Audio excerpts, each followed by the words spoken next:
Somewhere in a server room right now, a machine running Linux is being probed by something that no human ever wrote. Not a hacker at a keyboard, not a criminal gang with a checklist. A piece of software that designed itself, built itself, and tested itself in less time than it takes most companies to schedule a single planning meeting. If you've ever told yourself that Linux is the safe choice, the operating system that viruses supposedly ignore, you're about to find out why that comfort is running out fast. If you're new to Nolan Tech, make sure to subscribe and turn on notifications, because we upload new tech videos regularly that help you stay ahead. For decades, the reputation Linux built for itself was almost mythical. Windows got hit with viruses. Macs got the occasional scare. Linux just sat there, quietly powering servers, humming along, untouched. That belief didn't come from nowhere. Linux really was targeted less often, and for a long time that made it feel bulletproof. But reputations built on being ignored don't hold up once you become interesting. And Linux has become very, very interesting. Start with the numbers, because they tell a story all on their own. Just a couple of years ago, security researchers were logging a few thousand known vulnerabilities in the Linux kernel over the course of a year. Today, that number has climbed dramatically, with researchers now uncovering close to a dozen fresh kernel flaws every single day. Not every week, every day. Stop and actually picture that. Every 24 hours, somewhere in the world, someone is finding a brand new crack in the foundation that most of the internet is built on. And it's not just about volume anymore. The real shift is in sophistication, and that's where this story gets genuinely unsettling. In December 2025, researchers at Check Point stumbled onto something during routine threat hunting that turned into one of the most important malware discoveries in years. They named it VoidLink, and the more they dug into it, the more they realized they weren't looking at ordinary malware. They were looking at the first solid proof that advanced, fully functional malware can be designed and built almost entirely by artificial intelligence. Here's what makes that claim different from the usual AI malware headlines you might have scrolled past before. This wasn't some low-effort script kiddie tool with a chatbot slapped on top. VoidLink ended up as a roughly 88,000-line codebase, a mature, modular framework with the kind of engineering discipline you'd expect from an experienced development team. Except there wasn't a team. Check Point's investigation pointed to a single developer working with an AI coding agent who took the project from a rough concept to a working implant in under a week. A week. Projects like this used to take skilled teams months to pull off. The way researchers pieced this together is almost as interesting as the malware itself. The developer made a series of operational security mistakes, leaving behind planning documents, sprint schedules, and coding guidelines in an exposed directory. Those artifacts told the real story. The documentation itself described an ambitious, multi-month plan, split across what looked like 3 separate development teams, complete with detailed timelines stretching many weeks into the future. But when Check Point compared those plans against file timestamps and build artifacts, the actual work had been finished in a fraction of that time.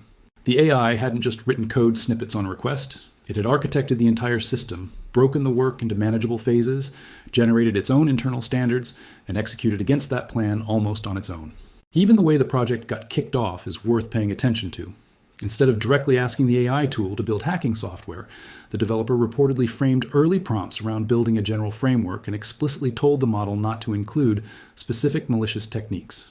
That looks a lot like someone testing how far they could push the guardrails before the system pushed back, then building around whatever boundary they found.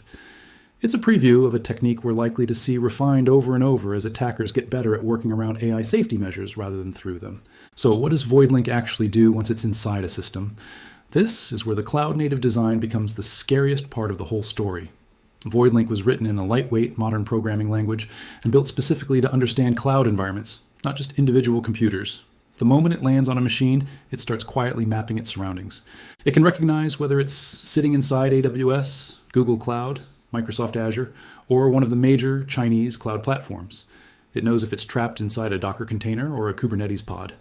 It even adjusts its behavior depending on whether it's running on physical hardware or inside a virtual machine. This is malware with situational awareness that rivals the legitimate tools system administrators use to manage their own infrastructure. Once it understands its environment, it can call on dozens of interchangeable plugin modules, each built for a specific job. Some are built purely for silent reconnaissance. Others specialize in stealing credentials, from SSH keys to API tokens, to browser-saved passwords to environment variables holding cloud secrets. Some modules exist purely to move sideways through a network once the first machine is compromised. Others are designed to abuse container environments directly, poking at the walls that are supposed to keep one compromised app from touching everything else. And then there's the part that should genuinely worry anyone running production infrastructure, the rootkit capabilities. VoidLink can hide its own processes, disguise its files, and mask its network traffic using a mix of techniques, including newer kernel-level tricks that are much harder to spot with traditional monitoring. Depending on the version of the Linux kernel it lands on, it can pick whichever hiding method works best against that particular system. Maybe the most unnerving feature, though, is what security researchers call adaptive operational security. VoidLink doesn't just try to hide. It actively studies its surroundings, checks what security tools and hardening measures are already in place, and calculates something like a risk score for the environment it's sitting in. In a heavily monitored, well-defended system, it slows itself down, becomes more cautious, and tries to blend in. In a poorly defended environment, it speeds up and gets aggressive, because there's less chance of getting caught. This isn't malware following a fixed script. It's malware making judgment calls.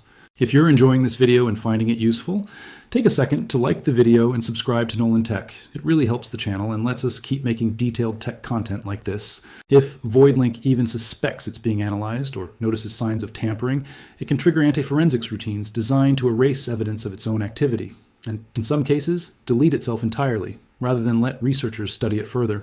It also uses self-modifying code, decrypting sensitive portions of itself only when actually needed, and re-encrypting them the rest of the time, specifically to dodge memory scanners looking for suspicious patterns. On top of all that, it can talk to its operators through a whole menu of communication channels, disguising its traffic as ordinary web browsing, API calls, or even DNS lookups, so that even network monitoring tools have a hard time flagging anything unusual. Now here's the question you're probably asking. Has this thing actually hit anyone yet? As far as public reporting goes, no confirmed large-scale infections had surfaced by early 2026. Researchers believe VoidLink was caught in a late stage of development, not mid-deployment. But don't let that calm you down too much. The polish, the pace of development, and the professional-grade command infrastructure all point towards something being built for real-world use, not a hobby project. Investigators even found internal documentation written in Chinese, complete with sprint plans and feature roadmaps, suggesting this framework may have been built either to sell as a product or as custom work for a specific client. The pieces are all in place. The only open question is timing. And VoidLink is just the headline act in a much bigger show. And ransomware targeting Linux systems has been climbing sharply over the past several years, and one particular category of target has become almost absurdly lucrative for criminals: virtualization servers running on Linux-based systems. A single successful attack against one of these servers can now command ransom demands running into the millions of dollars. Let that number sit with you for a second. Millions for compromising one server. The reason that number makes sense once you understand what these servers actually do. A single virtualization host doesn't run one workload.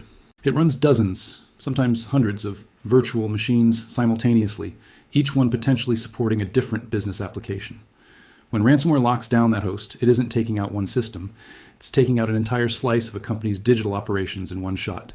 That's exactly why organized ransomware crews have started building Linux-specific tools purpose-built to hunt these servers, with some variants capable of running dozens of encryption threads in parallel to lock down enormous amounts of data almost instantly. Established ransomware families that used to focus almost entirely on Windows have expanded their toolkits specifically to hit these virtualization platforms, going after the commands that suspend running machines, check storage health, and disable safety features before the encryption even starts. The broader statistics paint an equally uncomfortable picture. Nearly half of all documented Linux malware activity comes down to something almost embarrassingly simple: web shells, tiny scripts quietly planted on web servers that give attackers a persistent backdoor for however long they want it. And when you look at how attackers are actually getting into Linux systems in the first place, the answer is rarely some exotic zero-day exploit. The overwhelming majority of attacks against Linux endpoints are old-fashioned brute force attempts against SSH, attackers hammering away at login credentials until something finally gives. That last point deserves its own moment of reflection. 9 out of every 10 hostile actions against Linux systems boil down to guessing passwords. Not sophisticated code, not 0 days, just persistence against weak or reused credentials, which means an enormous share of Linux compromises could be prevented with security basics that most administrators already know about, but haven't gotten around to implementing. Before you spiral into full panic mode, let's zoom out for some honest context. In absolute terms, Linux still represents a tiny slice of overall malware detections worldwide, especially compared to Windows, which remains the dominant target simply because of how many desktop computers run it. But that comparison is misleading in a really important way, and here's why. Linux quietly runs the vast majority of public cloud infrastructure on the planet. It powers most of the web servers, most of the database backends, and a massive share of the enterprise systems that businesses depend on every day. A desktop infection might annoy one person.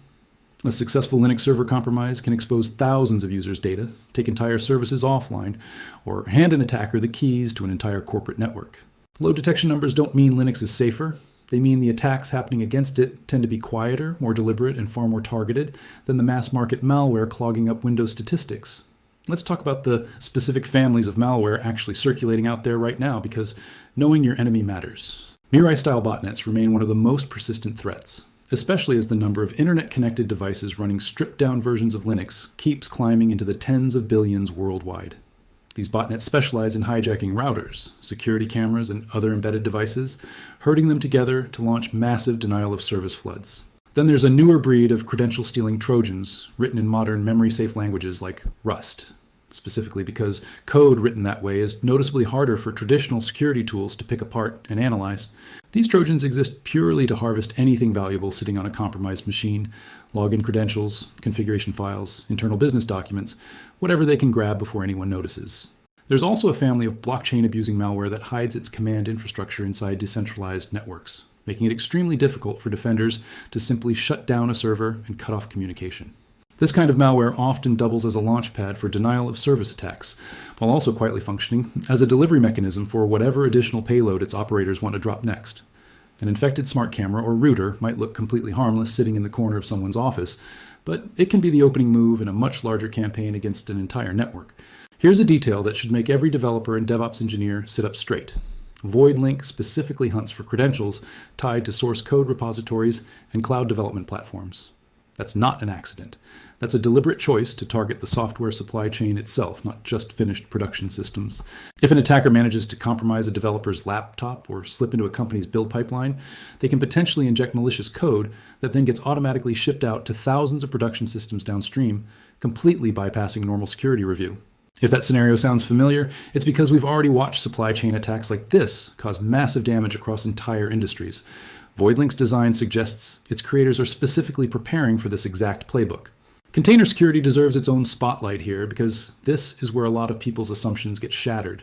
VoidLink can detect when it's running inside Docker or Kubernetes, map out configuration details, spot privilege escalation opportunities, and actively look for ways to break out of the isolation containers are supposed to provide.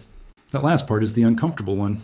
The entire pitch of containerization is that even if something inside gets compromised, the attacker stays boxed in, unable to touch the host system or neighboring containers. VoidLink is engineered specifically to challenge that assumption. It can also query a cloud provider's metadata service directly, pulling temporary credentials, environment variables, and configuration secrets that it then uses to move laterally, spin up additional resources, or quietly pull data out of cloud storage. Let's circle back to the AI angle, because this is the part of the story that changes everything going forward. For years, cybersecurity researchers warned that artificial intelligence would eventually get weaponized at scale. VoidLink is concrete proof that warning has arrived. A single developer working with a coding agent generated architecture, produced a development roadmap, split the imaginary workload across virtual teams, wrote coding standards, and implemented the entire framework in a fraction of the time a human team would need. That's not a hypothetical anymore. That already happened. Security researchers at Group IB have started describing this moment as a turning point in the evolution of cybercrime, pointing out that specialized skills once reserved for experienced criminals, things like persuasive social engineering, convincing impersonation, and full malware development, are quickly becoming on-demand services available to anyone willing to pay for access. Some analysts expect fully automated end-to-end attack pipelines to become common within just a few years. The barrier to entry for building genuinely dangerous cyber weapons has dropped in a way that should concern anyone responsible for keeping systems safe. So what does all of this actually mean for you, whether you're managing enterprise servers or just tinkering with a home lab? First, retire the idea that Linux is naturally immune to viruses. That belief was shaky even a decade ago, and today it's flat out dangerous. Linux systems now face targeted, purpose-built threats designed specifically to slip past detection and stick around for the long haul. Second, traditional antivirus software isn't going to save you here. A lot of what's circulating now relies on memory-only payloads, fileless techniques, and code that changes shape with every infection, all of which sail right past signature-based detection. You need tools that watch for unusual behavior patterns, not just known bad files. Third, cloud security needs a completely different mindset than the one most people default to. Spinning up a virtual machine or container and assuming it's automatically protected is exactly the kind of thinking attackers are counting on. You need layered defenses, Proper network segmentation, tightly scoped access permissions, dedicated secrets management, real-time threat detection, and thorough logging across everything. Fourth, lockdown SSH. Like your infrastructure depends on it because it genuinely does. Turn off password-based logins entirely and switch to key-based authentication. Add a tool that automatically blocks IP addresses after repeated failed login attempts. Move SSH off its default port. Layer on multi-factor authentication wherever possible. These steps alone will stop the overwhelming majority of automated attacks cold, since we already know brute force SSH guessing accounts for almost all hostile activity against Linux endpoints. Fifth, patch everything consistently without exception. Yes, everyone's heard this advice 1,000 times, but it keeps being true for a reason. Thousands of new kernel vulnerabilities aren't going to fix themselves, and unpatched known vulnerabilities remain one of the single biggest root causes behind successful ransomware attacks. Sixth, actually watch your systems. Threats like VoidLink are engineered to be quiet, but quiet isn't the same as invisible. Odd outbound network connections, processes behaving strangely, unexpected changes to system files, these are all breadcrumbs. You just have to be looking for them. Seventh, take least privilege seriously instead of treating it as a suggestion. Give users and services only the access they genuinely need to do their job, nothing more. VoidLink is specifically built to hunt for privilege escalation opportunities, so don't make its job easier by running everything as root out of convenience. Eighth, segment your network properly. Don't let a single compromised machine become a bridge to your entire infrastructure. Firewalls, virtual network segments, and tightly scoped security groups all exist for exactly this reason. Ninth, back up everything and actually test those backups. Ransomware remains one of the biggest threats facing Linux infrastructure today, and the only real insurance policy is having clean, verified backups stored somewhere the attacker can't reach and can't encrypt. Without that safety net, you're left with exactly two options when disaster strikes: pay the ransom or lose your data outright. 10th, invest in training your people. The most advanced malware on the planet is useless to an attacker if they can't get through the front door in the first place, and social engineering remains one of the most reliable ways in. Teaching your team to recognize phishing attempts, use strong, unique passwords, and follow basic security hygiene might be the single highest return investment you can make. Now, to be crystal clear, none of this means Linux is a bad choice or that you should abandon it for something else. Linux remains a genuinely robust, secure operating system when it's configured and maintained properly. The real story here isn't that Linux got worse. It's that Linux became too valuable a target to keep ignoring. The obscurity that used to protect it is gone, replaced by determined attackers armed with AI-assisted development tools that let them build sophisticated weapons faster and cheaper than at any point in history.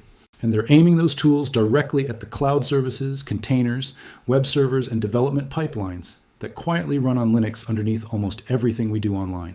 The encouraging part of this story is that Linux gives you serious tools to fight back with when you actually use them. Mandatory access control frameworks, application sandboxing, kernel-level security modules, and modern system hardening options all provide real, meaningful protection. They just don't work automatically. They need to be configured, maintained, and checked on a regular basis. Security has never been a one-time checkbox. It's an ongoing habit. What VoidLink really represents is a preview of where this is all heading. AI-assisted malware, cloud-native attack techniques, and increasingly sophisticated frameworks all point toward a new baseline for how fast and how capable cyber threats can become. The resources available to attackers, from lone individuals to organized criminal groups to nation-state actors, keep getting more powerful and more accessible at the same time. For any organization running Linux at scale, security can no longer sit in the back seat. It needs dedicated attention, real tooling, regular assessments, and a genuine plan for when, not if, something goes wrong.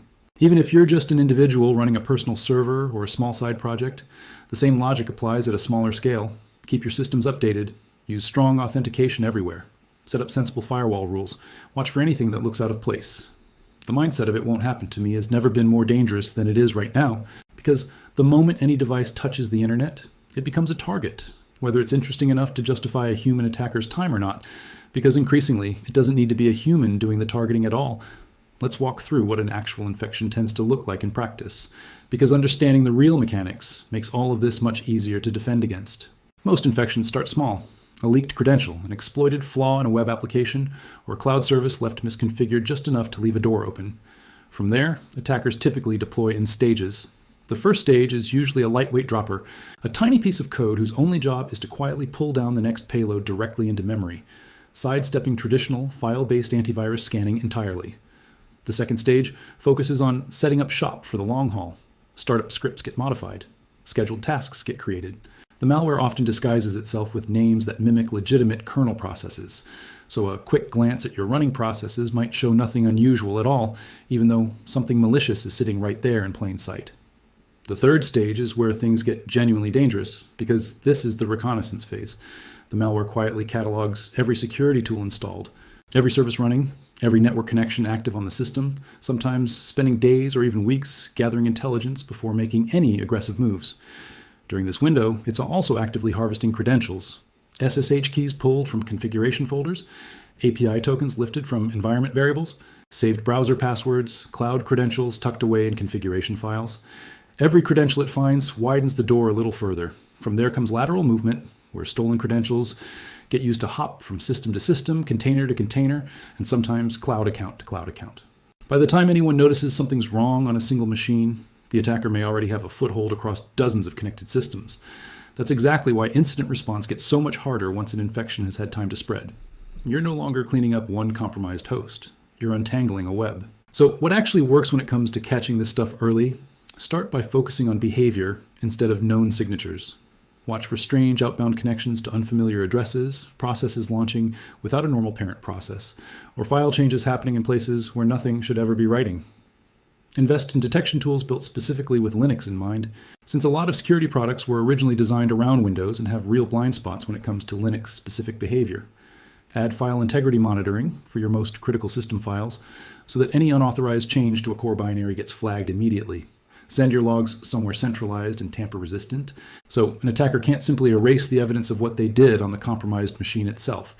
And lean into network segmentation as a genuine defensive layer, not just a compliance checkbox, treating every connection as something that needs to be verified rather than automatically trusted.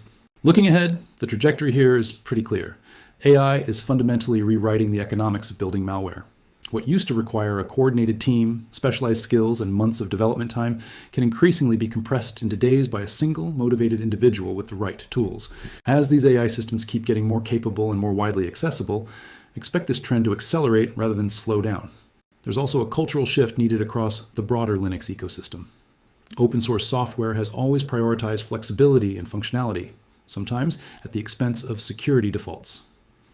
Going forward, distributions need to ship with strong security settings turned on from the very first boot, rather than treating hardening as something only experts bother to configure.